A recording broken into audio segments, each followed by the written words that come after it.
commencer cette émission, on va parler de la suspension du FCPA par Donald Trump avec mon invitée, Sophie Peter, avocate chez Auguste de Bouzy. Sophie Peter, bonjour. Bonjour.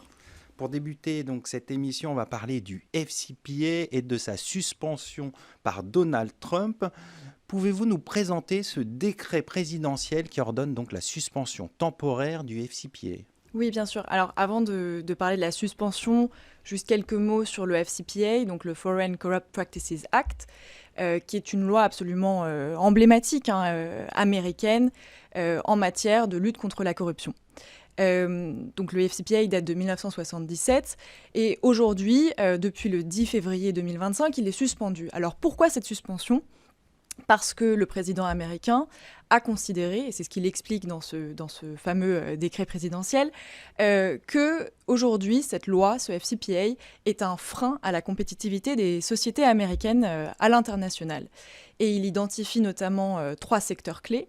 Le secteur des infrastructures, le secteur de l'énergie et des minéraux, et celui des ports en eau profonde.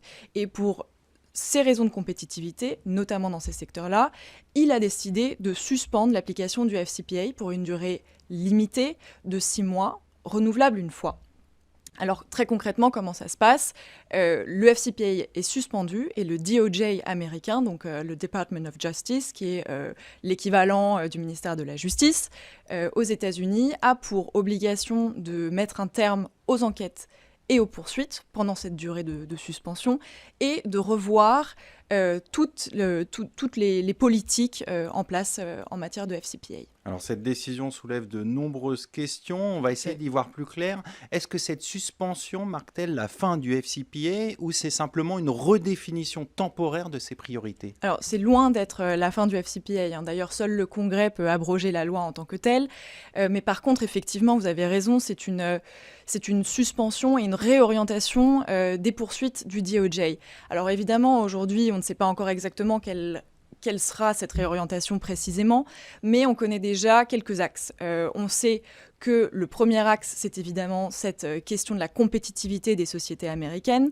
Le deuxième point qui a été indiqué par le décret présidentiel, c'est éventuellement une protection ou en tout cas une exonération de certains secteurs d'activité. C'est des secteurs d'activité un peu clés dont on a parlé tout à l'heure, l'infrastructure, l'énergie, etc. Et puis le troisième axe éventuel, c'est celui de la criminalité organisée et du narcotrafic où les poursuites pourraient augmenter quand il y a des faits de corruption.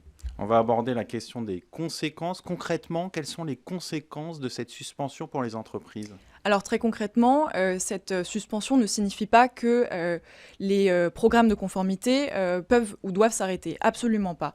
Par contre, ce que ça crée très concrètement, c'est une période d'incertitude, tout à fait, d'incertitude et surtout d'attente, parce que du coup, le monde entier, c'est peut-être une exagération, mais en tout cas, les entreprises sont dans une attente de cette redéfinition de la politique américaine et du FCPA. Alors, on va essayer d'en savoir plus sur le champ d'application. Concrètement, quelles sont les entreprises visées ? Uniquement les entreprises américaines ou plus largement ? Ça, c'est l'une des premières causes d'incertitude. En réalité, le décret présidentiel ne cible pas un type d'entreprise, une nationalité. Il ne dit pas clairement seules les entreprises américaines bénéficieront de cette exemption. Mais quand on voit l'esprit de ce texte, on comprend que cette recherche de compétitivité américaine ne nécessite pas du tout que l'ensemble des poursuites visant des sociétés étrangères s'arrêtent. Et quand on regarde aujourd'hui ce que fait le DOJ en pratique, on se rend compte que effectivement, il y a des enquêtes et des poursuites concernant des sociétés américaines qui se sont arrêtées. Il n'en est pas forcément de même pour les sociétés étrangères et même les dirigeants étrangers qui sont poursuivis aux États-Unis sur le fondement du FCPA. Mais il y a des nuances parce qu'il y a également des sociétés étrangères et je pense notamment à l'entreprise pétrolière Petronor, qui est un pétrolier norvégien, qui a bénéficié de ce décret présidentiel et l'enquête s'est arrêtée. Et donc on voit aujourd'hui que jusqu'à nouvel ordre, c'est du cas par cas.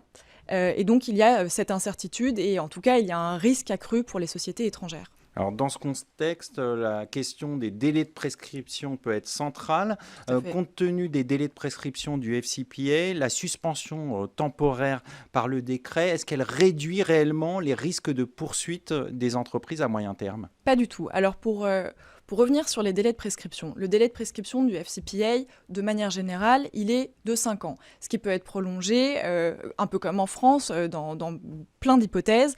Et donc, concrètement, le délai de prescription peut être bien au-delà, aller au-delà de 5 ans et être de, par exemple, 8 ans. Et donc, quand on sait, et je vous apprends rien, la durée d'un mandat d'une administration américaine, elle est de 4 ans.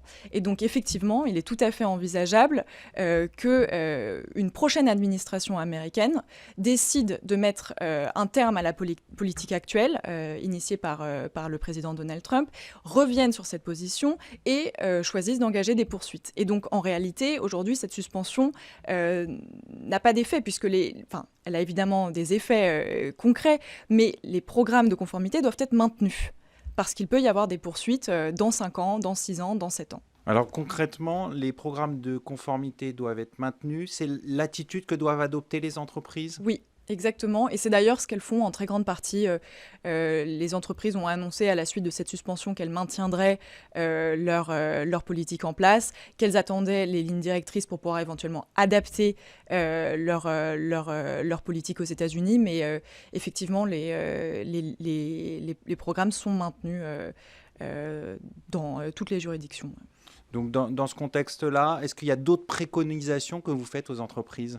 Ouais, alors, la première préconisation, c'est d'être extrêmement vigilant au regard des annonces qui seront faites par les autorités américaines, notamment par le DOJ, par la publication très attendue de ces nouvelles lignes directrices, mais également les choix de poursuivre ou effectivement de mettre un terme aux poursuites très spécifiques que peut prendre le DOJ. La deuxième chose, c'est qu'il ne faut pas perdre de vue les autres autorités de poursuite, notamment en Europe. Je pense au SFO britannique, au PNF en France ou encore aux autorités suisses qui ont d'ores et déjà annoncé qu'elles allaient augmenter la coopération et créer une task force pour peut-être, quelque part, venir répondre au vide qui est laissé par le DOJ dans le domaine de la lutte contre la corruption. Et la dernière chose, c'est qu'il faut anticiper les adaptations qui seront nécessaires pour les programmes de conformité. C'est possible, ça, d'anticiper? Alors, évidemment, tant qu'on attend les lignes directrices, pas forcément, mais il y a des choses qu'on peut déjà faire. On sait déjà que le narcotrafic et la lutte contre la criminalité organisée seront centrales dans cette nouvelle disposition du FCPA, et donc on peut d'ores et déjà renforcer éventuellement les vérifications concernant les tiers qui peuvent être à risque. Ça, c'est quelque chose qui peut d'ores et déjà être fait. Et je conseille aux entreprises concernées de mettre en place ces vérifications. On va conclure là-dessus. Merci Sophie Peter. Je rappelle que vous êtes avocate au sein du cabinet Auguste Debouzy. Merci à vous. On poursuit ce Lex Inside et on va parler de la taxation du grand patrimoine pour financer l'effort de défense européen.